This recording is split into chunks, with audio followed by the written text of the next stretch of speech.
네, 기도하고 시작하도록 하겠습니다. 고맙고 감사하신 아버지 하나님, 하나님 아버지 은혜로 이 시간 감사합니다. 하나님, 오늘 우리를 수요 제자 훈련 성경 공부에 불러주시고 오늘 말씀을 통하여서 우리가 귀한 깨달음이 있는 하나님 이 시간 되게 하여 주시옵소서. 모든 것 주님께 의탁합니다. 주여 우리를 인도하여 주옵소서. 예수님의 이름으로 기도합나이다. 네. 우리 다들 식사는 하셨나요? 네.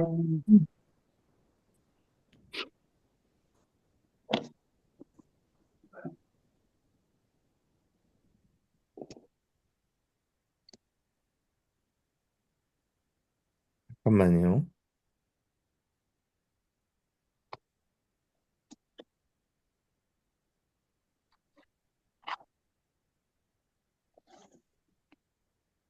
네.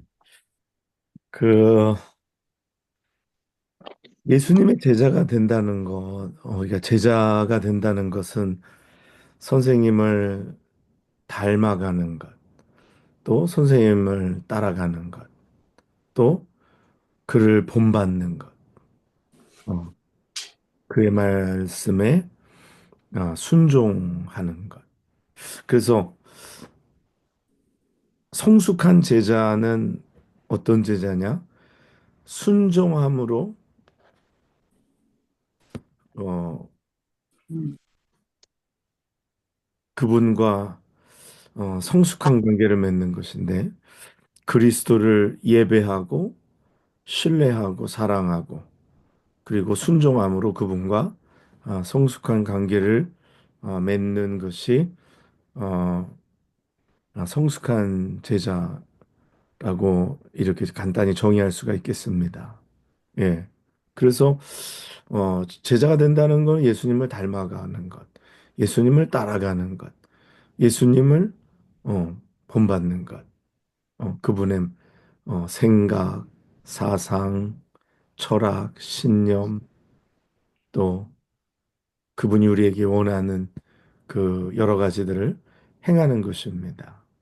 근데 더 한 가지 이제 중요한 것이 있잖아요. 그게 뭐냐면 마태복음 28장에 있는 말씀처럼 가서 모든 민족으로 제자를 삼아라고 말씀하셨어요. 그래서 제자는 곧 다시 말해서 제자는 다른 제자들을 찾아 가르치고 그들이 예수님을 따르게 하는 사람들이다라는 것입니다. 그러니까 나만 제자가 되고 끝나는 게 아니라 내가 제자가 되면 물론이고 그리고 다른 사람들을 찾아서 그 사람들을 가르쳐서 그들도 예수님을 따르게 하는 것이죠. 사실 그것이 있었기 때문에 오늘날 계속해서 우리의 이 신앙이라는 것이 이렇게 내려온 것이지. 이 제자 삼는 이 뭐 다른 말로 하면 이거 전에 어 무슨 훈련 D12 뭐 무슨 뭐 이런 거 할 때 재생산이라는 말을 사용했는데 뭐 괜히 그게 이 같은 거로 느껴질까 봐 그런 말을 좀 사용하기를 꺼려 하는데 뭐 어쩔 수가 없습니다. 그게 이걸 재생산하는 거예요. 어, 내가 제자가 되고 또 다른 누군가를 찾아서 가르치고 또 그들에게 본을 보여주고 그 본을 보여주는 것이 내가 예수를 본받는다라는 것을 보여주고 나를 통해서 예수를 만나게 된 사람들도 예수를 본받게 하는 것. 그래서 뭐 옛날에 그런 거 있었잖아요. 이렇게 가족 오락관 같은 데 보면 게임이 있는데 앞에 사람이 어떤 제시 단어를 보고 그거를 가지고서 이제 헤드폰 쓰고 하면 설명하면 이렇게 입 모양으로 글자를 얘기하면 그게 고요 속의 외침인가요? 그 게임 이름이. 그럼 다음 사람한테 하면 분명히 이 사람은 뭐 제자도라고 이렇게 발음 정확하게 발음했는데 입 모양만 보고 하는 거니까 그 가다가 바뀌는 거예요. 그러니까 가서 나중에 이제 맨 마지막에 가가지고 정답을 얘기하면은 전혀 다른 얘기를 하는 경우도 있잖아요. 그러니까 그게 가다가 자꾸만 바뀌어요. 그렇죠? 처음 사람을 보고 그거를 하면 쉬운데 첫 사람이 아니라 그 다음 전달되고 또 그 다음 전달되고 또 그 다음 전달되다 보니까 바뀌는 거죠. 그러니까 근데 우리가 예수를 믿는 그 믿음이 바뀌지 않은 것이 초대교회나 지금이나 교회는 없어졌어도 바뀌지 않은 것이 바뀌지 않은 것이 우리가 앞에 사람을 본받은 게 아니라 그렇죠? 우리가 앞에 사람을 본받은 게 아니라 우리가 예수 그리스도를 본받았기 때문에 이 신앙이 바뀌지를 않은 것입니다. 이해가 되시죠? 근데 만약에 성경이 없고 성경이 없고 그냥 신앙을 구전으로 입에서 입으로 전해졌다면 입에서 입으로 전해졌다면 신앙이 처음에 시작하신 우리에게 믿음을 주시고 우리에게 복음을 전해 주신 예수 그리스도를 우리가 알 수 없기 때문에 내려오면서 조금씩 조금씩 바뀌는 거예요. 선생님은 이 선생님은 이거를 강조했고 그 다음 선생님은 또 그 다음 걸 강조했고 그 다음 선생님은 그걸 강조하고 하다 보니까 조금씩 변형이 되면은 이게 나중에는 조금 달라졌지만 나중에 저 끝에 가서는 뭐 1세기가 지날 때는 차이가 없어도 이게 무슨 뭐 이게 무슨 뭐 한참 뭐 1000년 뭐 2000년 이렇게 지나면 완전히 다른 게 될 수가 있는 겁니다.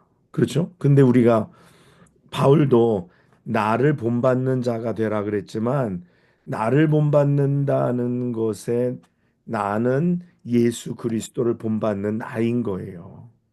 그래서 그들에게 말씀을 전해줬고 그 성경책을 통하여서 믿음이 2000년이 지났지만 초대교회가 오늘까지 이어지는 거죠. 그래서 바울이 제자를 찾아서 삼았죠. 우리가 뭐 가장 먼저 한 사람을 이야기한다면 바울이 디모데를 제자로 삼은 것입니다. 그렇죠? 그래서 바울이 디모데를 제자를 삼았고 또 디모데가 이제 성경에는 나오진 않아요. 그렇지만 분명히 디모데가 에베소에서 목회하면서 또 누군가를 제자를 삼았죠. 그래서 에베소에 가면은 에베소에 가면은 교회가 굉장히 많이 비잔틴 시대에 있었던 것을 그 흔적을 볼 수가 있어요. 어. 에베소에 가면은 오늘날 약간 그 뭐라 그럴까 그렇게 뭐 500명 또 어떤 데는 1000명 이렇게 들어갈 만큼 어, 커다란 교회 자리들이 여러 군데 발견이 되고, 또 그리고 그것도 특별히 에베소에는 사도 요한도 관심이 많았고, 또 사도 요한의 또 사역지이기도 했었기 때문에 지금은 에베소에 가면은 사도 요한의 무덤이 그 에베소 교회 안에 있습니다. 그러기도 하고 뭐 또 전승에 의하면 또 마리아도 어 에베소에 왔다 그래요. 왜냐하면 그 이유가 그 요한에게 나의 어머니 곧 너의 어머니 이렇게 부탁을 했기 때문에 마리아가 마지막 때에는 요한이 있었던 에베소에 와서 같이 지냈을 것이고 또 마리아가 굉장히 큰 사역을 에베소에서 했을 것이다. 그래서 에베소에 가면 마리아 기념교회라고 또 존재합니다. 그래서 이렇게 디모데가 에베소에서 목회하면서 어, 또 많은 여러 제자를 키웠기 때문에 비잔틴 시대는 이제 4세기로 넘어가거든요. 4세기 이후의 교회들인데 4세기 이후에 세워진 교회들인데 디모데는 1세기 사람들이잖아요. 근데 4세기에 그렇게 많은 교회가 어, 세워지고 사람들이 있었다는 거는 계속해서 제자들이 키워졌기 때문에 그냥 교인들만 많이 늘어났다면 종교인들만 많이 늘어나 있었다면 잠시 반짝은 해도 이게 몇백 년이 지나도 그 지나도록 그 교회가 계속 부흥하고 성도의 수가 계속해서 늘어나고 또 그 복음이 로마 전체로 번져나갈 수 있었던 것은 제자들이 있었기 때문에 이러한 일들이 가능하다라는 거예요. 그렇지 않고 그냥 교회를 다녔던 그냥 믿는 자 수준으로는 복음이 이렇게 죽음을 무릅쓰고 제가 그랬죠. 제자는 뭐라 그랬어요? 그리스도인이라 불리웠다 그랬고 제자는 첫 번째 아이덴티티가 뭐라 그랬습니까? 제자의 첫 번째 아이덴티티는 증인이라 그랬죠. 설교 시간에 했던 얘기요. 제자의 첫 번째 아이덴티티는 증인이라 그랬어요. 그 다음에 제자의 두 번째 아이덴티티는 순교자라 그랬어요. 그렇죠? 순교자라 그랬어요. 그래서 이들이 고난과 역경 속에서 그들이 제자의 삶을 살았기 때문에 그들이 누군가를 또 제자를 삼았고, 누군가를 찾아내어서 가르쳐서 예수님을 따르게 했기 때문에 예수님이 자기 부인하고 십자가 지고 따르라고 하신 것처럼 그들도 제자의 삶을 살았기 때문에 재생산이 되어진 거예요. 그래서 교회가 또 다른 교회를 세우고 그 세워진 교회가 또 다른 교회를 세우고 어, 또 시간이 100년, 200년, 300년 지났지만 그것이 배가가 됐다라는 거예요. 그냥 앱에서 하나의 교회로 멈춘 것이 아니라 두 개, 세 개, 네 개 이렇게 늘어나게 되었다는 거예요. 누가 있었기 때문에 제자들이 있었기 때문에. 그래서 교회는 제자가 있을 때에 교회는 성장하는 겁니다. 제자가 없으면 교회는 그냥 그 교회로 끝나버리는 거예요. 우리 영락교회도 마찬가지예요. 우리 영락교회도 제자를 계속해서 생산해내지 못하면 영락교회 하나로 그냥 우리가 사라지면 끝이 나는 겁니다. 그러나 우리가 제자를 세우고 그 다음 세대가 또 제자를 세우면 교회는 계속해서 이어지는 거예요. 초대교회 뭐 에베소 교회도 사라졌고 또 뭐 서머나 교회도 사라졌습니다. 에베소 이 교회의 요한이 굉장히 중요한 역할을 했다 그랬죠. 사도 요한이. 사도 요한의 여러분 제자가 누군지 아십니까? 사도 요한의 제자는 폴리갑이라는 사람이에요. 들어보셨죠? 폴리갑이 서머나 교회의 감독을 했었는데 그런 요한이 폴리갑이라는 제자를 키워낸 거예요. 그렇기 때문에 그 서머나 교회가 있었고 그 폴리갑이 순교함으로 말미암아 또 폴리갑의 또 다음 제자들이 나타난 거죠. 그래서 그것이 순교도 있고 증인의 삶을 살고 고난과 역경 속에서 계속 복음을 전하고 또 제자 삼고 그들을 가르쳐서 예수님을 따르게 했기 때문에 그리고 또 그들로 하여금 또 제자를 삼게 했기 때문에 교회는 오늘까지 2000년이 지났지만 오늘까지 이어온 거예요. 그렇죠? 오늘 이게 만약에 없었다면 교회는 사라졌을 것입니다. 어. 그러므로 바울의 신앙이 예수 그리스도의 우리에게 주신 복음이 오늘 2000년이 지났지만 오늘 뭐 선교사님 통해서 저기 필리핀 어디에도 교회가 세워지고 뭐 저기 어디에도 교회가 세워졌지만 우리가 다른 복음이 아니라 같은 복음 안에서 거기 가서 예배를 드려도 동일해요. 저기 어디 뭐 아프리카 어디 가서 예배를 드려도 동일합니다. 왜냐? 우리가 바로 위에 선생님을 본받은 게 아니라 예수 그리스도를 본받았고, 그렇지만 그 믿음이 전해 내려져 오는 통로로 우리가 사용되어진 것입니다. 거기에는 이렇게 부, 부모와 자녀의 관계를 통한 믿음의 이렇게 전승이, 또 믿음의 전수가 있었기 때문에 제가 유산이라는 말보다는 신앙의 믿음의 전수라고 말씀을 드렸죠. 가르쳐서 전해 주는 거예요. 그랬기 때문에 가정에서 그것이 전수가 됐고, 그래서 부모가 자녀를 제자 삼고, 오늘 바울과 디모데의 관계는 인간의 육신적인 부모와 자식의 관계는 아니었잖아요. 혈통으로 맺어진 건 아니지만 바울은 디모데를 그렇게 자기의 자식처럼, 믿음으로 낳은 자식처럼 그를 제자 삼았다는 거죠. 그래서 이 제자 삼는 게 중요하고, 이게 근데 숫자적인 외형적인 그냥 수치적인 성장만 이어졌다면 교회는 끝이 났을 겁니다. 한국 교회가 수치적인 면에서 성장하는 것으로 만족하면 한국 교회는 금방 끝이 나버릴 거예요. 그러나 숫자가 중요한 게 아니라 과연 이 교회에 제자가 몇 명이 있느냐.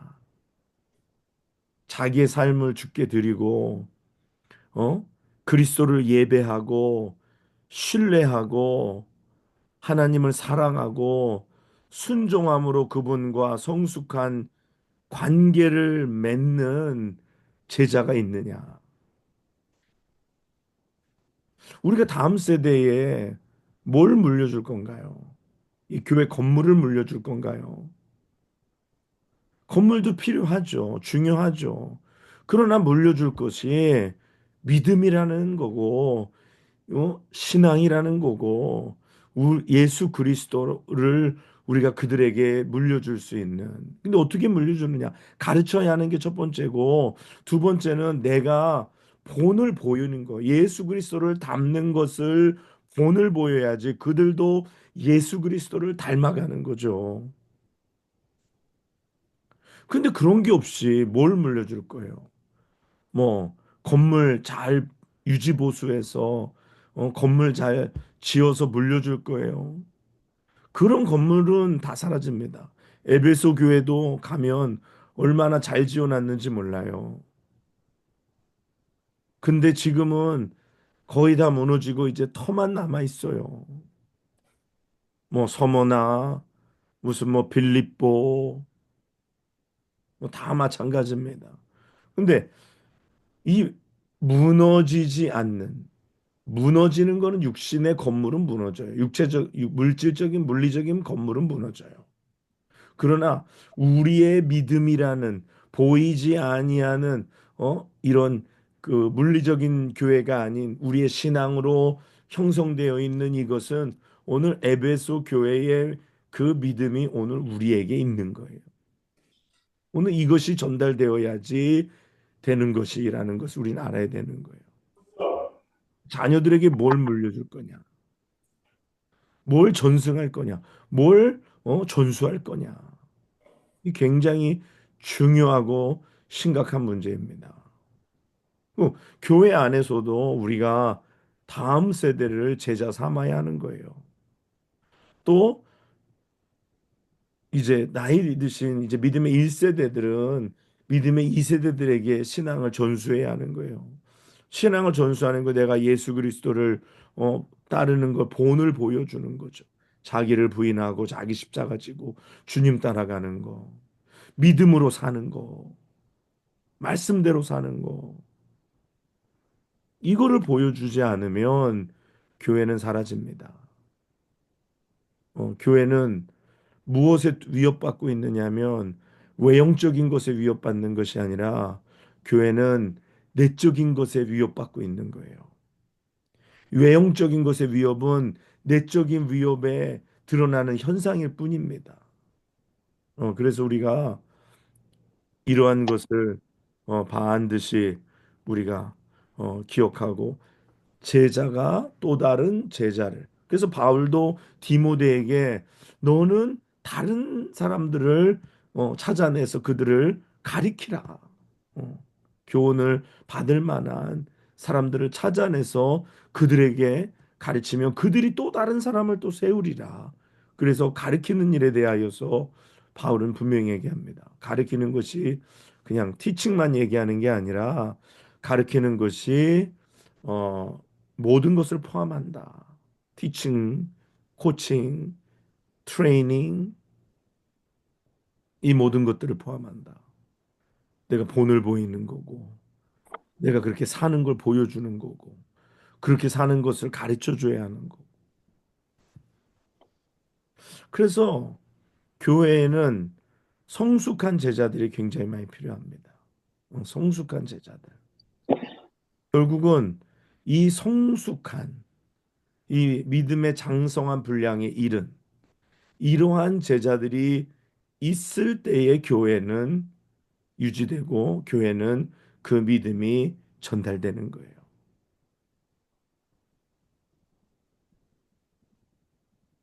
다른 엉뚱한 것, 그런 것 뭐 하는 게 아니라 이 본질을 놓치잖아요. 자꾸 비본질적인 거, 본질을 놓치면 그것 자체가 교회의 위험이 됩니다. 본질이 뭐냐? 본질이 뭐냐? 교회의 본질이 뭐냐? 본질이. 근데 오늘날 시대의 교회의 본질을 잃어버리고 비본질적인 거에 뭔가 거기에 목숨 걸고 그것을 뭔가 대단한 것처럼 껍데기에 애쓰는 경우가 많아요. 본질을 잃어버리면 비본질은 아무 의미가 없는 거예요. 본질이 살아 있을 때 비본질적인 거, 외형적인 거, 다른 여러 가지 요소들도 그것이 도움이 되는 것이지.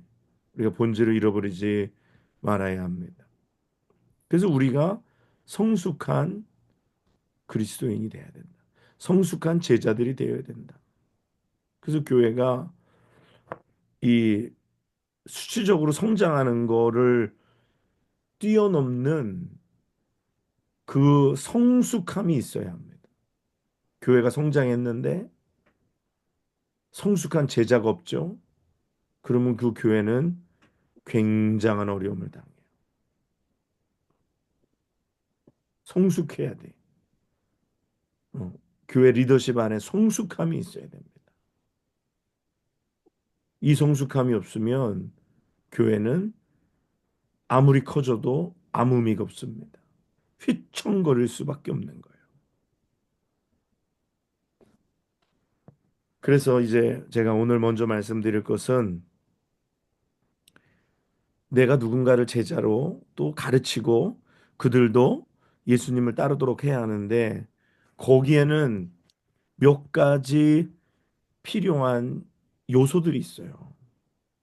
그냥 내가 가서 아무한테나 어 물론 예수님을 본받는 거지만 나와 함께 또 나를 본받으면서 나를 따라서 예수님의 제자가 될 수 있겠습니까? 한다면 과연 몇 명이나 그렇게 할 수 있을까요? 과연 여러분의 자녀들은 여러분을 따라서 여러분을 신뢰하고 여러분을 따라서 여러분을 본을 삼아서 그리스도의 제자가 되는 것에 이견이 없을까요? 나는 우리 부모님처럼은 안 믿고 싶어요. 근데 그게 긍정적인 면에서가 아니라 부정적인 면에서 내가 본이 되지 못해서 내가 모범이 되지 못해서 내가 자녀들이 부모를 어, 스승으로 그리스도를 따르는 데 있어서 나의 어떤 멘토로 나의 어떤 인도자로 내가 따라갈 수 있느냐. 그거 중요합니다. 그래서 거기에 필요한 어떤 환경이라 그럴까요? 왜 그거 있잖아요. 식물에 씨앗을 심으면, 땅에 씨앗을 심으면 환경이라는 것이 있잖아요. 성장 환경이라는 것이. 씨앗이 자라려면 토양이, 흙이 있어야 되고, 그 흙의 어떤 pH 밸런스, 그렇죠? 그런 것들이 갖춰줘야 되고, 물이 있어야 되고, 온도가 있어야 되고, 그렇죠? 그 다음에 또 햇빛이 있어야 되고, 또 영양분들이 필요하잖아요. 마찬가지입니다. 한 사람의 제자를 길러내는 데 있어서 이러한 영적인 환경적인 조건들이 필요하다. 그러기 위해서 과연 나는 그것에 좀 퀄리파이가 되어 있느냐. 이건 뭐 여러분뿐만 아니라 저에게도 동일하게 적용되는 말씀인 거죠. 그래서 여러분이 이제 4월 20일 부활절에 4월 20일 부활절에 누군가를 교회로 인도하는데 인도가 뭐 이게 그냥 갑시다 그래서 갈 수 있는 그런 것이 아니더라고요. 여기에는 뭐 영적인 도전도 있고 영적인 방해도 있고 영적인 걸림돌도 있지만 그 영적인 것을 논하기 전에 더 환경적인 것들에 어떤 나의 빌드업이 있었느냐도 중요합니다. 그게 뭐냐? 첫 번째는 신뢰라는 거예요. 신뢰. 그게 뭐냐? 저 사람이 말하기를 나는 믿을 만한 사람인가? 여러분의 자녀가 여러분을 생각할 때 우리 부모님은 내가 신뢰할 만해. 그분은 말씀하시는 것을 최대한 지키려고 노력하고 100% 지킨다라는 의미를 갖고 있지는 않아요. 중요한 게 사람이기 때문에 말한 것을 지키지 못할 때도 많이 있습니다. 그런데 저분은 본인이 말씀하신 거를 최대한 지키려고 노력하고 애쓰시는 분이라는 것. 그래서 그냥 나만 믿고 따라와가 아니라 만약에 누군가 나만 믿고 따라와 그랬는데 중요한 게 있어요. 내가 신뢰할 만한가라는 거예요. 내가 신뢰할 만한가? 내가 다른 사람에게 신뢰할 만한가? 저 사람 따라가면 잘못된 대로는 가진 않을 거야. 저 사람 따라가면 어, 잘 될 거야. 라는 따라오는 사람의 마음속에 우리에 대한 신뢰가 있어야 되는 거예요. 근데 그거는 믿고 따라와라는 것이 아니라 내가 믿을 만한 사람이 되어 주어야 한다라는 것입니다. 만약에 내가 하는 행동이 믿을 만하지 못한데 내가 누군가에게 교회 갑시다. 교회 갑시다. 그러면 그 사람이 가겠어요? 어때요? 일단은 그 교회가 어떤지는 몰라요. 그 교회 목사님이 성도들이 어떤지 몰라요. 누구 보고 가는 겁니까? 나 보고 가는 거예요. 가자고 말한 나를 보고 가는 거예요. 그 말한 내가 그 사람에게 신뢰할 만하냐라는 거예요. 그 신뢰라는 거는 열쇠와 같다라고 이야기합니다. 그 사람이 신앙생활을 시작하는 데 있어서 열쇠와 같아서 문을 열고 들어갈 수 있는 그런 굉장히 중요한 거예요. 근데 내가 신뢰할 만하지 못하죠. 그러면 아무도 그 문으로 들어오지 않아요. 나를 통해서는 오지 않아요. 그래서 여러분들이 어디에 가서 무슨 일을 하든지 무슨 말을 하든지 여러분의 삶이 누군가에게 신뢰할 만하다 하여야 한다라는 거예요. 신뢰할 만하다는 거에는 여러 가지가 들어 있어요. 아까 제가 말한 대로 내 말이 그 사람에게 뭔가 어, 허튼 소리나 거짓말이나 아니면 뭐 이중적인 행동, 말은 이렇고 행동은 다른 그런 요소를 보여주거나 신앙인인데 믿음으로 살지 않으면서 자기는 믿음으로 살지 않으면서 교회 가면 좋다 얘기하면 그 사람이 과연 믿겠냐라는 거예요. 그렇죠? 내가 그러니까 믿음으로 사는 것을 보여주고 그러면서 내 삶이 간증이 되고 내 인격이 내 삶의 전부가 누군가에게 신뢰할 만하냐라는 질문을 스스로에게 던져야 되는 거죠.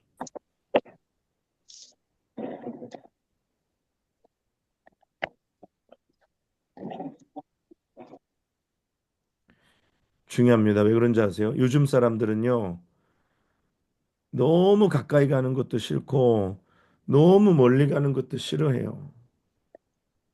그래서 그들을 이렇게 손잡아 끌어내기 위해서는요, 어둠 속에서 밝은 데로 나가고자 할 때 눈이 확 부시잖아요. 예? 어두운 데 있다가 갑자기 밝은 데로 나가면 눈이 부셔서 앞이 보이지 않잖아요. 그런데 나를 붙잡아 이끌어 줄 수 있는가라는 거. 굉장히 중요합니다. 어. 이게 만약에 없잖아요. 이게 만약에 없으면 어렵습니다. 그래서 내가 신뢰할 만한가라는 것은 내가 예수 그리스도를 닮아가는 삶을 사는 것을 나만 혼자 알게끔이 아니라 세상에서 사람들이 볼 수 있도록 그들에게 증거가 되고 간증이 되는 삶을 살아야 하는 거예요. 그리고 내 인격이 내 삶의 모습이 변함을 보여주어야 하고 내가 예수 그리스도를 신실하게 따르는 것을 보여주어야 하는 거예요. 사람들 있잖아요. 처음에는 아이 뭐 그런 거 가지고 그래. 뭐 괜찮아. 뭐 그렇게 하잖아요. 예를 들어서 주일날 나 주일날은 그런 거 못해. 일 못해. 나는 교회 가서 신앙생활 해야 되기 때문에 아이 무슨 뭐 주일 뭐 누구는 뭐 어? 주일 빠지고 뭐 다 하던데 뭐 한 번 한다고 어떻게 되는 것도 아니고 뭐 왜 그래 해 그러면 유별나게 군다고 오히려 뭐 우리를 막 뭐라고 비난하잖아요. 근데 내가 에이 그럴까 해서 그 사람 말에 이렇게 넘어가잖아요. 그러면 그 사람이 속으로 뭐라고 생각하냐면 이 사람 별 볼 일 없다 이렇게 생각해. 그 옛날에 우리 원로 목사님이 북한에 수해가 났을 때 그 이재민을 돕기 위해서 어떤 한 목사님과 함께 북한을 방문하셔요. 방문하는데 북한을 방문하면 이 뭐 공항에 내려서 평양 들어간 시내로 가기 전에 그 뭐 금수산 궁전인가 뭐 어디에서 뭐 다 내리게 해가지고 절하게 하고 다 하잖아요. 그래서 갈 때부터 나는 절대로 그런 거 안 한다. 거기 이제 안내하는 사람들 얘기하고 그래서 딱 차가 보니까 딱 거기 서더래요. 그래서 내리라고 잠깐 우리가 둘러보고 간다. 나 안 내린다고. 내리면은 뭐 이 피하기가 더 어려우니까 나 내리지 않는다. 내리지 않는다고. 그러니까 북한에서 위협하잖아요. 이 목사 동무 이거 되게 뻣뻣하다고 그러면서 이거 여기서 이렇게 하면 어떻게 될 수 있는지 뭐 모르는 거냐고 이런 식으로 협박을 하잖아요. 이거 뭐 미국에 못 돌아갈 수도 있다라는 거 뭐 쥐도새도 모르게 뭐 제거될 수도 있다는 식으로 이렇게 막 협박하는데 뭐 맘대로 하라. 나는 가지 않겠다. 그 결국은 실강이 하고 하니까 또 다음 스케줄이 있으니까 간 일행만 데리고서 갔다가 그러고서 내리지 않고 또 그래서 평양에 들어갔어요. 근데 자꾸 이렇게 하는 게 그러니까 자꾸 위협하고 협박하고 그러면서 하더라. 그러면서 또 이제 뭐 관광을 시켜주겠다 그래서 금강산 쪽으로 갔는데 금강산은 뭐 그런 생각 못 하고 갔는데 또 어디 가니까 갑자기 뭐 산 같은 게 열리면서 연기가 나오면서 그게 탁 뭐 또 동상이 나오면서 또 막 절하라고 또 막 이제 안 하면 막 또 협박한. 근데 거기서도 안 한다고 그러고서 아예 과감하게 뿌리치고서 또 이제 나오신 거죠.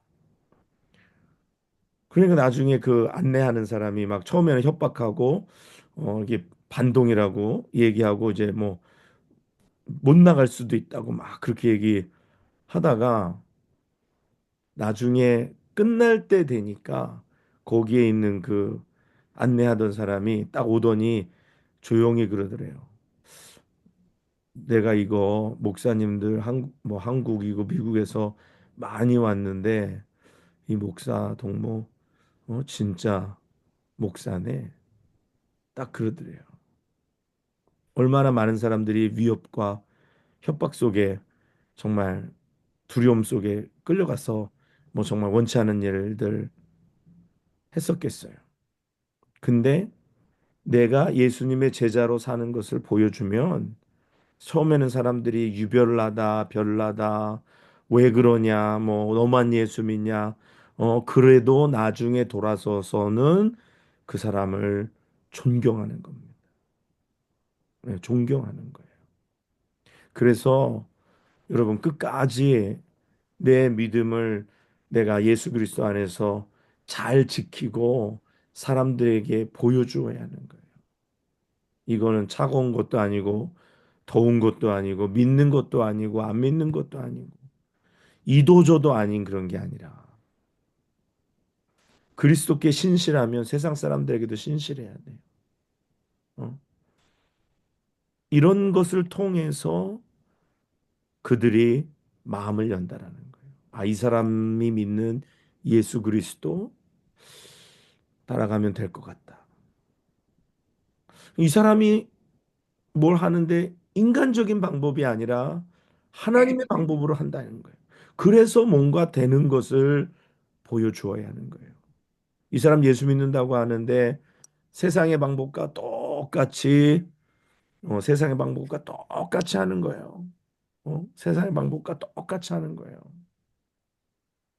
그러면 이 사람이 그럴 거야. 아, 예수 믿어도 세상의 방법으로 하고 안 믿어도 세상의 방법으로 하는데 그럴 건 뭐하러 예수 믿는가? 그래서 오늘 우리가 신뢰할 만한 사람이 먼저 되어야 한다. 내가 그것을 말씀 속에서 내가 먼저 살아내야 한다라는 것. 중요합니다. 굉장히 중요합니다. 따라가는 사람이 흔들리면 뒤에 가는 사람은 불안합니다. 한 번도 안 가봐도 뻔뻔하게 와본 것처럼 앞서가는 거예요. 그래야지 따라오는 거지. 예? 제가 예루살렘에 갔을 때도 그렇고 이번에 터키에 갔을 때도 막 앞서가고 막 끌고 가니까 사람들이 목사님 여기 몇 번째예요? 그러시는 거예요. 저도 처음 왔어요. 처음 왔는데 어떻게 이렇게 잘 알아요? 그러니까 오기 전에 공부하고 다 뒤져보고 또 아침에 여러분들 밥 먹기 전에 저는 더 벌써 먼저 일어나서 오늘 갈 때 다 점검하고 어디로 가는지 어떻게 가는지 다 확인하고 또 오기 전에는 비디오도 보고 영상도 보고 다 그렇게 해서 준비해서 왔어요. 그러니까 제가 여기로 갑시다 그러면 사람들이 질문하지 않아요. 그냥 따라와요. 왜냐하면 목사님이 가면 잘 갈 줄 아니까. 어. 근데 앞에 가는 사람이 여긴가 아니면 여긴가 아 이거 어디지 이거 그리고 사람들이 그죠 보고 왔어요. 아 보기는 봤는데 이거 뭐 제대로 안 봤나 이러면 이제 따라온 사람들 불안해지기 시작하는 거예요. 그렇죠? 신뢰할 만하냐라는 거예요. 신뢰라는 것은 거기에 내가 벌써 준비해서 부은 게 있잖아요. 내가 그들에게 보여주는 게 있잖아요. 솔선수범이 있고 뭔가 이 상황에 따라서 그런 것들이 있잖아요. 그다음에 두 번째는요. 은혜가 있어야 됩니다. 은혜가. 은혜가 있다라는 건 뭐냐면요. 허물을 덮어주는 겁니다.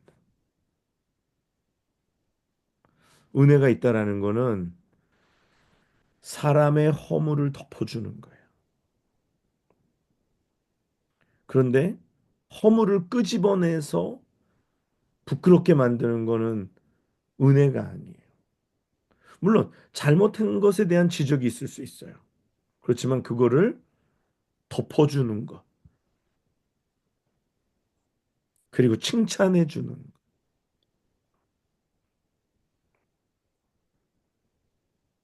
그리고 그들을 응원해 주는 것, 성원해 주는 것. 이것이 바로 은혜입니다. 우리가 아이들을 키울 때도 율법의 부모로 자녀들을 키울 수도 있고 자녀들을 키울 때 은혜의 부모로 자녀들을 키울 수 있어요. 그런 얘기 많이 들어봤죠. 저도 전에 얘기했고 애가 뭘 이렇게 들고 가다가 엎었어. 그럼 부모가 율법의 부모는 뭐라 그래? 네, 너 그럴 줄 알았어. 어? 내가 들고 가지 말랬지. 그렇게 하지 말라고 그랬지. 하고 율법으로 정죄하고 그리고 거기에 대해서 나무라는 거예요. 은혜의 부모는 어떤 거예요? 엎었어요. 뭐 컵이 깨졌어. 어떻게 할까요? 달려가서 다친 데는 없는지. 다친 데는 없니? 아, 혼자 하려고 하다가 이걸 떨어뜨렸구나. 엄마를 도와주려고 하다가 네가 이걸 떨어뜨렸구나. 괜찮아. 어, 컵이야 또 사면 되지. 너 안 다쳤으면 됐다. 그리고 다음에는 요거를 할 때 요렇게 두 손으로 잡으면 이게 떨어지지 않아. 아니면 무리하게 쌓지 않으면은 깨지지 않아. 그러니까 다음에는 요렇게 해봐. 그러면 아이가 자신감이 생겨서 그렇게 하죠. 그렇죠? 그래서 율법의 부모가 될 건지 은혜의 부모가 될 건지 율법의 사람이 될 건지 은혜의 사람이 될 건지 우리가 결정해야 하는 겁니다. 그래서 누군가를 대할 때 은혜가 있어야 돼. 은혜가. 은혜가 있어야 됩니다. 그래서 거기에는 이 사람은 항상 은혜가 있는 사람. 그래서 뭘 할 때도 은혜가 있고 이 사람한테 가면 내가 무슨 이야기를 끄집어내도 나를 책망하기보다는 나를 오히려 성원해주고 칭찬해주고 허물을 덮어주는 그러한 그런 것이 있을 거라. 여러분은 다른 사람들에게 은혜가 있는 사람입니까? 아니면 좀 율법적인 사람입니까? 판단하고 정죄하고. 그렇죠? 판단하고 정죄하는 거는 가늠하다 현장에 끌려온 여인들을 향한 바리새인들의 자세입니다. 판단하고 정죄하고 돌로 치려고 하고. 그러나 예수님은 그녀를 용서하시고 나도 너를 정죄치 아니하노니 다시는 가서 죄를 짓지 말라. 그렇게 말씀하시. 은혜가 있냐라는 게 우리 안에. 그것이 누군가 나를 따라오고 싶게 만든다라는 거예요. 그래서 누군가 나를 보고 예수를 볼 수 있게끔 만들어준다라는 거예요.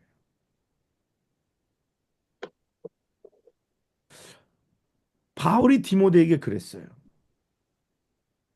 바울이 디모데에게 그랬어요.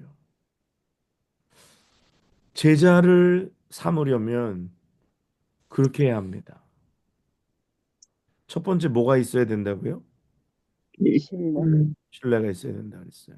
내가 신뢰할 만하냐? 두 번째는 은혜, 은혜, 은혜가 있어야 된다. 은혜라는 것은 허물을 덮어주고 성원, 칭찬해주고 성원해주는. 성원, 그다음에 세 번째는요. 세 번째 우리가 제자들을 양육해낼 수 있는 어, 성숙한 제자들을 만들어낼 수 있는 세 번째 환경은 뭐냐면요. 겸손입니다. 겸손. 이 사람 겸손하냐나 겸손한가라는 거예요. 이 사람 겸손한가? 근데 겸손의 반대말은 뭘까요? 교만이에요. 교만. 교만한 것.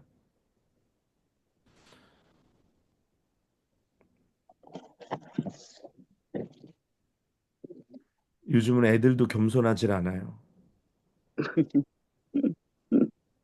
요즘 애들도 겸손하지 않아요. 뭐 부모가 뭘 아는 것처럼 뭐 오히려 말을 한다. 자기들이 모르면서도 자기들이 다 아는 것처럼 생각해. 그래서 이렇게 교만한 아이들은요, 좀 이걸 눌러줘야 됩니다. 왜냐하면 집에서 눌러지지 않으면 밖에 나가서 이 교만 때문에 깨지는 일이 굉장히 많아요. 옛날에는 한국의 사람들이 겸손했어요. 자녀 교육을 또 그렇게 받았어요. 근데 요즘은 점점 그러지 않더라고요. 겸손하다는 것은 자신을 낮추는 거예요. 근데 이게 어떨 때 제일 꼴불견이 되냐면 정말 모르는데 아는 척하면 이게 문제가 진짜 커요. 뭐에 도달하지 못했는데 뭔가 도달한 것처럼 아는 것처럼 다 아는 것처럼 떠벌리거나 아니면 거기에 대해서 막 이러쿵저러쿵 하면 거긴 답이 없습니다. 그럼 사람들이요 가까이 하기 원치를 않아요. 겸손한 사람을 좋아합니다. 사람들은. 어. 기본적으로 교만한 사람은 좀 무너뜨리고 싶은 사람들 속에 마음이 있어요. 그렇죠? 교만한 사람과 가까이 하기를 좋아하는 사람이 있나요? 아무도 없어요. 그리고 누군가 자꾸 교만하잖아요. 교만한 사람과 가까이 하는 것을 원하는 사람은 없어요. 그리고 교만한 사람을 보면 그 교만을 꺾어뜨리고 싶어 하는 게 사람의 보통 마음이에요. 그런데 겸손한 사람을 보면요, 가까이 하고 싶어 해요. 그 사람은 자기를 낮추기 때문에. 어? 근데 너무 교만하면, 근데 이르지도 못하면서 교만하면 이건 문제가 돼요. 모든 면에서. 또 사람이 가까이 하게 하지를 않습니다. 교만하면. 그래서 겸손해야 된다. 그래서 성경에서 그 겸손에 대해서 계속 말씀하시잖아요. 겸손하라, 겸손하라. 예수님도 겸손에 대해서 자꾸 상석에 앉으려고 하지 말아라. 겸손하라, 겸손하라. 자신을 낮춰야지 다른 사람을 얻을 수가 있습니다. 이번에도 이렇게 그 트럼프 대통령 있잖아요. 그 트럼프 대통령하고 이렇게 정상들이 통화를 하거나 대화를 할 때 보니까 어떤 사람들이 트럼프 대통령하고 이야기하면서 원하는 것을 얻어내는가 봤더니 겸손한 사람들이더라고요. 그래서 트럼프 대통령이 막 뭐라고 말을 하면 막 당신 말이 맞습니다. 어, 나도 동의합니다. 우리도 그렇게 생각합니다. 그러면 대통령이 막 화가 나서 막 그렇게 얘기하다가 그러니까 이제 뻘쭘해지면서 얘기를 하면 또 칭찬을 해주고 대통령을 칭찬해. 트럼프 대통령이요 자기 자랑을 엄청 하려고 그러잖아요. 자기가 한 일을 굉장히 또 드러내려고 하고 뭐 자기는 링컨에 버금가는 대통령이 되고 싶어 하고 또 로널드 레이건처럼 레이건보다도 더 나은 대통령으로 되고 싶어 하기 때문에 그 니들을 알고 그 가려운 데를 살살 긁어주는 거예요. 훌륭한 대통령. 미국의 경제를 다시 살릴 수 있고 미국을 그레이트하게 만드는 어, 대통령. 그러면서 가려운 데도 긁어주고 그러면서 자기가 필요한 거를 논리적으로 그런데 우리가 이렇게 해서 뭘 이렇게 하면 이렇게 하고 이렇게 하면 좋겠습니다라고 하면 대통령이 그 말을 들어주는 거예요. 예. 근데 교만하잖아요. 같이 맞싸워 해서 뭐 트럼프 뭐 이 부동산 돈 해서 돈 버니 정말 이 무지막지한 이 사람 뭘 하나 하고 무시하는 태도로 딱 대통령이 했다가는요 아무것도 되지 않아요. 예, 겸손한 사람이에요. 겸손한 사람은 이 사람이 진짜 똑똑한 사람이에요. 어, 자기를 낮추고. 그 사람의 마음을 얻어서 그리고 그 사람에게 정말 필요한 거를 이야기하는 거죠.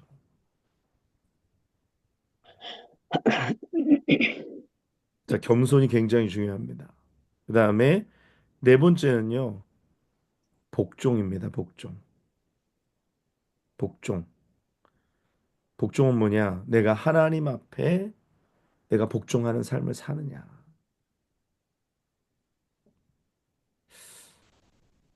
내가 복종하지 않는데 다른 사람이 복종하는 것을 요구할 수가 없어요. 내가 하나님의 말씀에 복종하면서 살지 않는데 자녀들에게 복종하라고 말하기가 어려운 거예요. 어, 복종하는 거. 요즘 뭐 아이들도 뭐 지난번에 누가 그랬나? 한봉우 집사님이 그랬나 보다. 왜 안 나왔지 오늘? 한봉우 집사님이 그랬어요. 뭐라 그랬냐면 애들한테 뭐라고 그렇게 하면 애들이 제일 많이 하는 말이 우리가 알아서 할게요. 우리가 알아서 할게요. 그래서 내가 그랬어요. 지들이 알아서 하긴 뭘 알아서 해. 학교도 깨우지 않으면 안 가는 것들이 어? 학교도 데려다 줘야 가고 데려와야 오는 것들이 뭘 알아서 해. 어? 요즘 애들도 복종하는 훈련을 시켜야 돼요. 어. 알아서 해서 그 정도밖에 안 되는 거예요. 순종하는 거, 순종하는 거. 복종하고 가는 거. 아니, 내가 보이는 부모에게, 보이는 지도자에게 복종하지 않는데, 보이지 않는 하나님께 어떻게 복종할 수 있겠어요? 그건 어불성설이죠. 괜히 마음만 그럴 것 같지. 하나님은 먼저 부모를 통해서 우리에게 복종하는지 아니하는지 우리를 보십니다. 그리고 우리 보이는 눈의 영적인 지도자들을 통해서 복종하는지 아니하는지 보십니다. 내가 그런 복종 속에서 아니 다른 사람이 뭐 똑똑하지 않아서 그 지도자에게 복종하는 게 복종하는 게 아니에요. 뭐 없어서 나이가 적어서 복종하는 게 아니에요. 하나님에 대하여 복종하기 때문에 그 질서를 존중하기 때문에 질서를 무시하지 않기 때문에 순종하고 복종하는 거지. 뭐 바보 같아서 복종합니까? 나이가 적어서 복종합니까? 나이가 적어서 순종합니까? 그런 거 아니잖아요. 뭐 배움이 적어서 순종하나요? 내가 하버드대 나오면은 순종하지 않고 나는 하버드대 못 나왔으니까 순종하고 그러는 건가요? 아니죠. 어쩔 때는 물어보는 게 바보 같을 때도 있잖아요. 이 정도면 내가 알아서 해도 되지 않나? 근데 어쩔 때는 하나하나 일일이 다 물어보. 이거 이렇게 할까요? 이거 이렇게 하면 어떨까요? 물론 그게 좋은 일이라는 거 알지만 일부러 물어보는 거예요. 이게 순종 훈련이 되어야 하기 때문에. 그래서 제가 우리 아이들 야단칠 때가 있는데 뭐냐면 지 맘대로 할 때 야단쳐요. 뭐 했는데 지 맘대로 뭘 해버리는 거예요. 이거 왜 물어보지 않고 맘대로 하냐. 이건 이렇고 이건 이렇게 해야 되고 이건 이렇게 해야 되는데 지 맘대로 뭘 해버리는 거예요. 그러면 이제 제가 막 뭐라 그럽니다. 진짜 굉장히 언짢게 뭐라 그래요. 어? 물어보라 물어보라. 어떻게 하는 것이 좋은지 물어보라 물어보라. 왜냐하면 이런 순종 훈련이 필요해요. 뭐 요즘 뭐 제멋대로 사는 시대잖아요. 자기 원하는 대로 하고 사는 시대잖아요. 그렇기 때문에 그게 습관이 돼서 이 하나님을 믿는데도 자기 마음대로 해. 자기 멋대로 해. 그러면 하나님의 복이 없어요. 이게 그래서 하나님 이게 삶에서 이게 붙어야 됩니다. 뭐는 이런지 이거는 어떤지 우리가 그렇잖아요. 하나님 앞에 범사에 하나하나 묻는 거예요. 하나님 이거는 어떻게 할까요? 하나님 이건 어떻게 할까요? 이 습관은 내 삶에서 나온다는 거야. 삶에서 나온다는 거. 그래서 제가 보면은 잘 물으시는 분들이 있어요. 묻고 그 말에 순종하는 분들이 있어요. 근데 어떤 분들은 안 묻고 하는 분들이 있어요. 그분들은 역시나 하나님을 믿는 데 있어서도 안 묻고 그냥 해버리더라고요. 안 묻고 그냥 하고 망치고 그러고 나서 어떻게 해야 되나 막 이 수습이 안 돼가지고. 여러분, 하나님을 믿는 건 예수님을 따른다는 건 정말 한 걸음 한 걸음 모든 것을 범사에 묻고 따라가는 거예요. 근데 그거는 범사의 모든 일에 그리합니다. 묻고 가고. 근데 그 바보라서 그러는 게 아니에요. 지식이 없어서 그런 게 아니에요. 경험이 없어서 그런 게 아니에요. 하나님 앞에 그렇게 우리가 순종 훈련을 하면서 가는 거예요. 한 걸음 한 걸음. 물어보고 가고, 물어보고 가고, 물어보고 가고. 오늘 이러할 때에 이런 토양 속에서 성도들이 배우고 또 자녀들이 배우는 거예요. 자녀들이 부모도 기도 않고 막 해버리니까 자기들도 멋대로 기도 않고 다 해버려. 그래서 저희에게서 미안하지만 저희 큰딸이 뭐 5월 달에 친구들하고 뭐 한 3일 어디 2박 3일 어디 갔다 온대요. 그래서 일단은 안 된다 그랬어요. 뭐 지난번에 한번 얘기했지만. 그래서 안 된다는 왜 안 되냐는 거예요. 뭐 이상한 데 가는 것도 아니고 뭐 이게 뭐 회사에 문제가 되는 것도 아니고 방학해서 뭐 하는데 처음엔 그러다가 딱 앉혀놓고 제가 얘기를 하면서 그랬어요. 하나님이 부모의 마음을 통해서 어, 불편한 마음을 주셨으면 그것도 노라는 사인 아니냐? 한번 너도 너 기도해 봤냐? 기도를 안 해본 거예요. 놀러 가면 그냥 가면 되는 줄 알았죠. 비행기 뭐 끊어서 호텔 예약하고 친구들하고 야 가자 가면 되는 줄 알았죠. 근데 제가 딱 스탑을 시키니까 이제 갑자기 당황스럽고 친구들이 그랬겠죠. 야 너는 네가 나이가 지금 이제 네 생일 되면 24살인데 아직도 부모님이 이거 가는 거 안 가는 거 가라 마라 해? 이거 허락받아야 되는 상황이야? 야 너 내일 모레면 너 내년이면 결혼하는데 이거 허락받아야 돼? 그러니까 얘도 가만히 들어보니까 내가 나이가 이만큼 먹었는데 이것도 허락받아야 되나?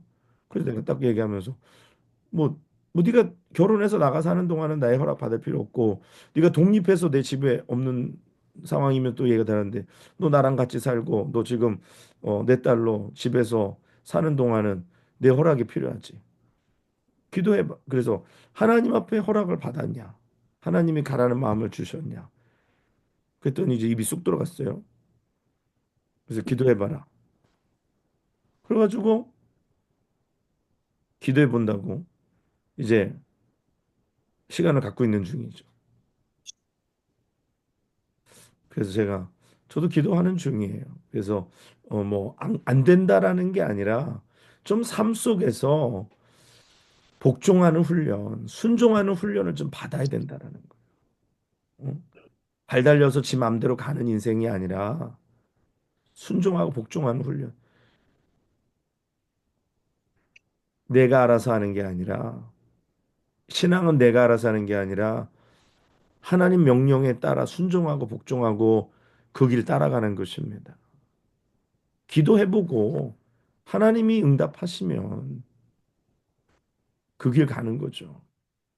그래서 제가 제일 싫어하는 거가 뭐죠? 목사님한테 와서 통보하는 거예요. 결정해 놓고 통보하는 거. 그러면 보통은 그 앞에서 뭐 말은 안 하지만 벌써 인상이 찌그러지면 속에 인상이 찌그러져. 통보할 거 뭐하러 얘기해? 통보할 거 뭐하러 얘기해? 최소한 목사로 존경하고 존중하고 리더십 아래 따라간다면 결정하기 전에 이런 생각이 있는데 이렇게 하려고 하는데 목사님 이게 옳은 길인가요? 하나님이 원하시는 길인가요? 같이 기도해 주세요. 이런 게 있어야지 이게 뭔가 제자와 스승과의 뭔가 이게 고리가 있는 거지. 최소한 목사와 성도의 고리가 있는 거지. 그래서 제자가 있고 제자가 아닌 거죠. 자기 마음대로 하는 사람은 제자가 아닌 거예요. 어. 그러니까 제가 그럴 경우엔 큰 기대를 할 필요가 없는 거예요. 그래서 제자는 묻습니다. 어떻게 할까요?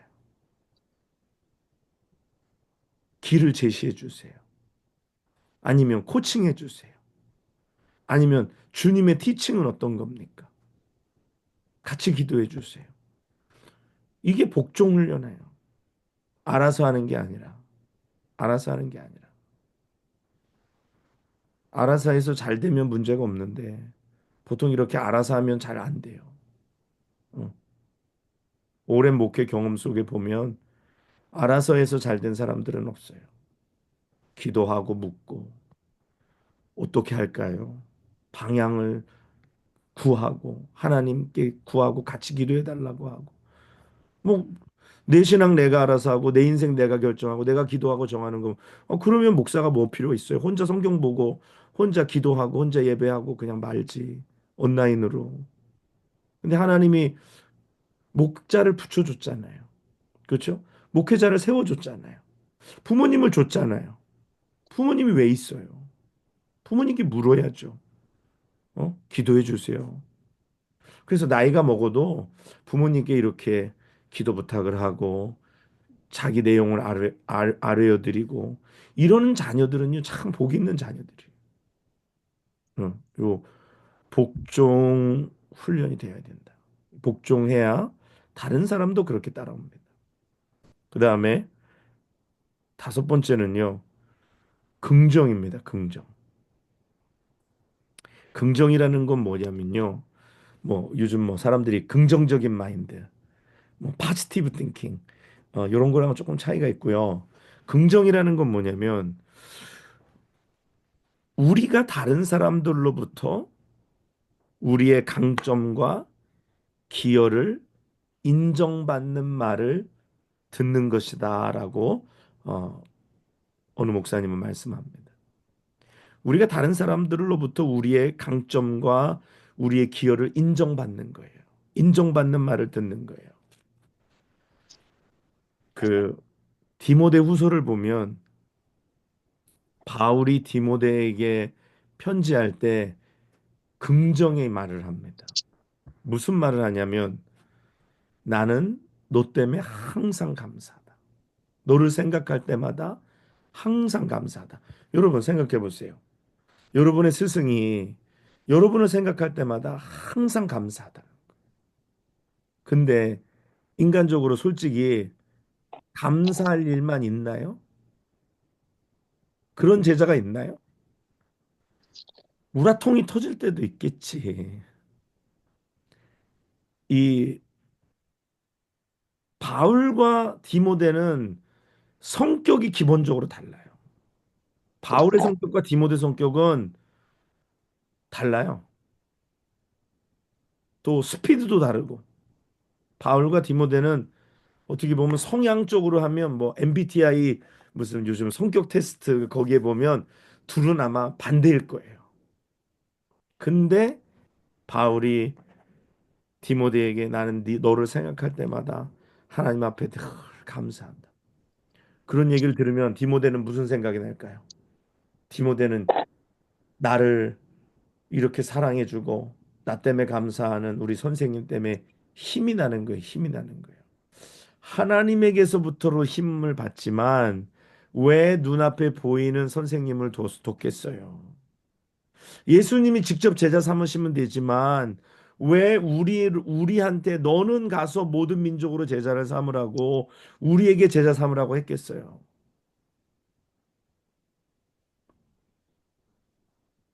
그 다음에 뭐라고 바울이 얘기하냐면 나는 너를 위해서 밤낮 기도한다. 여러분 자녀들을 위해 그 자녀들이 그런 말 합니까? 만나면 나는 너를 위해서 밤낮으로 기도한다. 나는 너를 위해서 밤낮으로 하나님께 기도하고 있다.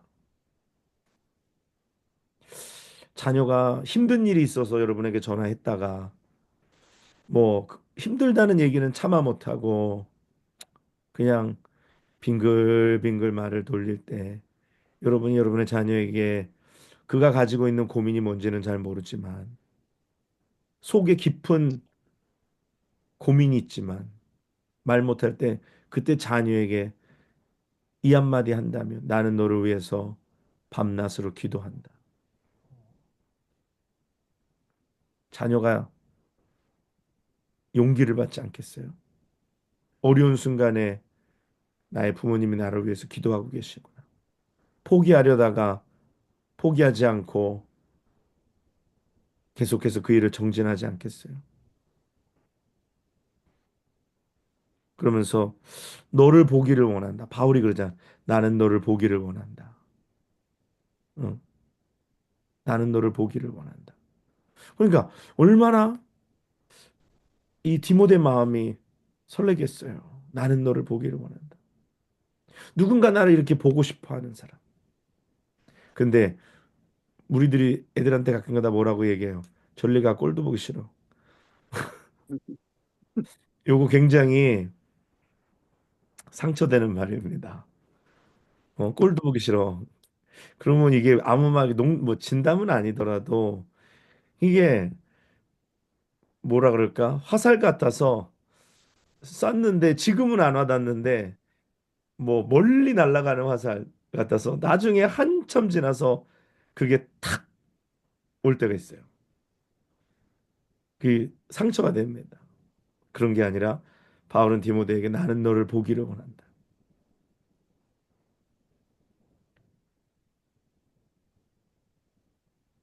그러면서 또 바울이 뭐라고 얘기하냐면 나는 너를 항상 생각한다.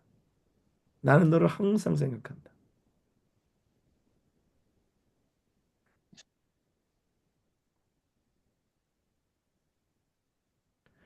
그리고 무슨 얘기를 하냐면 나는 내가 함께 있으면 기쁨이 가득하다. 어. 바울은 이렇게 디모데에게 이런 말들을 씁니다. 이런 언어를 사용해요. 이렇게 눌러서 다운시키는 언어가 아니라 그를 이렇게 세우는 언어를 씁니다. 디모데가 그런 자격이 있어서 그런 얘기를 한다라고 생각하세요? 바울의 입맛에 맞는 사람은 없을지도 몰라요. 그러나 디모데에게 바울은 이렇게 선한 말들을 하는 거예요. 이 긍정적인 말들이죠. 파지티브한 말들이죠. 뭐 이런 것들과 반대되는 게 많이 있죠. 첫 번째는 무슨 말이라 그랬습니까? 첫 번째는 뭐가 있어야 된다 그랬어요? 음, 신뢰가 있어야 된다. 내가 신뢰할 만해야 된다 그랬죠. 두 번째는 은혜, 은혜가 은혜, 있어야 된다. 세 번째는 겸손, 겸손해야 한다 그랬어요. 그다음에 네 번째는 복종, 복종해야 한다 그랬어요. 네, 마지막은 긍정, 긍정, 긍정적 긍정. 긍정의 말, 긍정의 자세. 이런 거에 반대는 의심하고 비판하고 교만하고 자기 의지를 가지고 살고 경쟁하고 이런 거. 뭐 죄송해요. 뭐 또 자녀를 키우다 보니까 예화가 집에서 나올 때가 많아요. 우리 작은 아이가 그 니즈마라고 이렇게 자기가 음악하는 거를 이렇게 한 명의 저지 앞에서 하고 그걸 평가받는 게 있어요. 그냥 굉장히 스트레스를 받아 하는 거예요. 점수는 잘 받아야지 또 그다음에 뭐 이어지는 것들이 있으니까 막 힘들어해요. 막 또 곡은 또 엄마가 이번에 막 어려운 곡을 시켰어요. 그러니까 뭐 보니까 막 하다가 계속 손가락이 안 되고 그러니까 자꾸 멈추더라고요. 그러니까 막 스트레스 속에 있는데 제가 나는 너가 지난번에 내가 물어보니까 너 왜 음악해? 왜 이거 이 악기 왜 해? 그러니까 난 이게 좋아서 음악이 좋아서 해. 그래. 그러면 계속해. 좋아서 하는 거면 계속해. 아니면 뭐 학교를 가기 위해서나 뭐 좋은 점수를 받기 위해서 뭐 좋은 대학 가기 위해서 뭐 이래서 뭐 엄마가 원해서 그러면은 하지 않는데 네가 그냥 음악이 좋아서 하는 거면 해. 그랬어요. 그래서 근데 막 스트레스를 받아. 그래서 왜 이렇게 스트레스 받으면 너 그랬잖아. 좋아서 하는 거라고. 그래서 이제 시험을 보려니까 시험이 스트레스인 거예요. 그래서 시험 못 봐도 되니까 응? 나는 네가 행복한 게 좋아. 그러니까 좋아서 하는 거면은 연습도 좋아서 하는 거면 하는 거지. 막 스트레스 받지 마. 점수가 다는 아니니까. 그렇게 얘기를 해줬어요. 그러니까 아이가 좀 스트레스를 덜 받고 또 아버지가 이돈 되는 사람이 이렇게 너 그럴 거면 때려쳐. 어? 어, 이번에 몇 점 받아야 돼. 너 이래야 돼. 이러지 않고 네가 좋아서 하는 거면 해. 어, 점수 못 받아도 괜찮아. 난 네가 행복하면 돼. 이거 해서 음악을 해서 행복하면 돼. 그렇게 얘기하니까 좀 이렇게 짐이 애가 벗어진 거 같은 거예요. 마찬가지입니다. 경쟁시키는 말을 할 건지, 자기 의지를 사용하게 할 건지, 교만하게 할 건지, 비판하게 할 건지, 의심하게 할 건지, 우리가 결정하는 거예요. 오늘 그 반대로 신뢰요, 신뢰받을 만한지, 은혜인지, 겸손인지, 복종인지, 긍정인지를 우리가 사용하고 보여주고 우리가 행할 때에 누군가 나를 따라오고 싶어. 여러분들에게도 마찬가지예요. 오늘 조금 길어지는데 시계를 안 봐서 보다 보니까 시간이 많이 갔네요. 전에 그런 말 했잖아요. 그 젊은이들이 어디 금을 캐러 갔다가 어마어마한 금맥을 발견하고 야, 이거 우리 셋이만 갖자. 마을에 가서 아무한테도 얘기하지 마. 우리 가서 수레도 빌려오고 도구도 빌려오자. 그래서 아무 말도 않고 마을로 가서 수레도 빌리고 뭐 삽도 빌리고 곡괭이도 빌려서 살며시 오는데 마을 사람들이 이 사람을 쫙 따라오는 거예요. 셋이서 야 네가 얘기했냐? 아니 나 아무 말도 안 했는데. 옆에 있는 너 그럼 네가 얘기했냐? 아니 나 우리 식구들한테도 얘기 안 했어. 그럼 너 네가 얘기했냐? 아니 나도 아무 말도 안 했는데. 그래서 그 사람이 돌아가서 내려가지고 아니 왜 따라와요? 그랬더니 너네 뭐 엄청 좋은 거 발견한 거 니네 얼굴에 써 있어. 그래서 우리가 따라가는 거야.